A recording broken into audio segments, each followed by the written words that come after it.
కూడా రాస్తే బాగుంటుంది అనేది నా ఒపీనియన్. వాసు గారు ఇంకొక క్వశ్చన్, ఇందాక ఎవరో అంటున్నారు పుష్ప రిలీజ్ అయ్యి 1 year అయిందని చెప్పి, అండ్ అన్ఫార్చునేట్ ఇన్సిడెంట్ ఆ స్టాంపీడ్ కూడా జరిగి 1 year అవుతుంది. లేదు, ఒక చిన్న క్లారిఫికేషన్ అండి. ఈవేళ మల్టిపుల్ రిపోర్ట్స్ వస్తున్నాయి దాని గురించి, ఆ బాబు అలా ఉన్నాడు ఇలా ఉన్నాడు, లేకపోతే బన్నీ గారు ఇచ్చేస్తున్నారు అది చేయట్లేదని రకరకాలుగా ఉన్నారు. అసలు ఏంటి యాక్చువల్ స్టేటస్ ఏంటో మీరు చెప్తే బాగుంటుంది.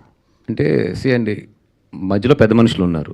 ఎవ్రీథింగ్ ఏదొచ్చినా కూడా త్రూ మీరు దిల్ రాజు గారు వీళ్ళందరూ కూడా ఉన్నారు మధ్యలో. వాళ్ళందరి ద్వారానే అటు నుంచి ఏదొచ్చినా ఇటు నుంచి ఏదొచ్చినా కూడా సంపాదించి వెళ్తున్నాం. ఇప్పుడు దాంట్లో సాటిస్ఫై చేసామా చేయలేమా అంటే we're following particular guidelines. ఇది ఎలా చేయాలి ఏంటి, వీళ్ళు ఇచ్చిన ఫండ్ ఎక్కడ ఉండాలి, దాంట్లోంచి హాస్పిటల్ ఖర్చులకు ఎంత వెళ్ళాలి, వాళ్ళకి మంత్లీ ఎంత వెళ్ళాలి, ఇలాగనేది ఒక సిస్టమ్ పెట్టారు. అదేమైనా సరిపోవట్లేదు, దానికి గురించి ఏదైనా మాట్లాడాలంటే వాళ్ళు పెద్ద మనుషులతో మధ్యలో మాట్లాడచ్చు. వాళ్ళది ఏదైనా మేము కరెక్ట్ చేసుకోవాల్సిందంటే చేస్తారు. లేదు మా వాళ్ళు ఎవరైనా ఏదైనా ఉన్నా కూడా దేర్ ఆర్ మధ్యలో ఉన్నారు. It's not the direct thing and I don't want to discuss that on the stage because it's total different stage. Vasu గారు,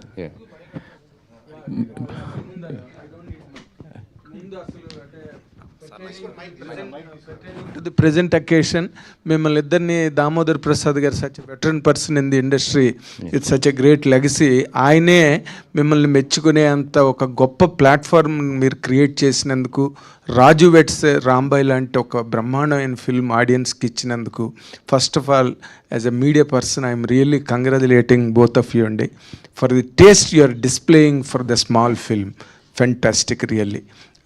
తర్వాత ఇప్పుడు the question is to the director sir.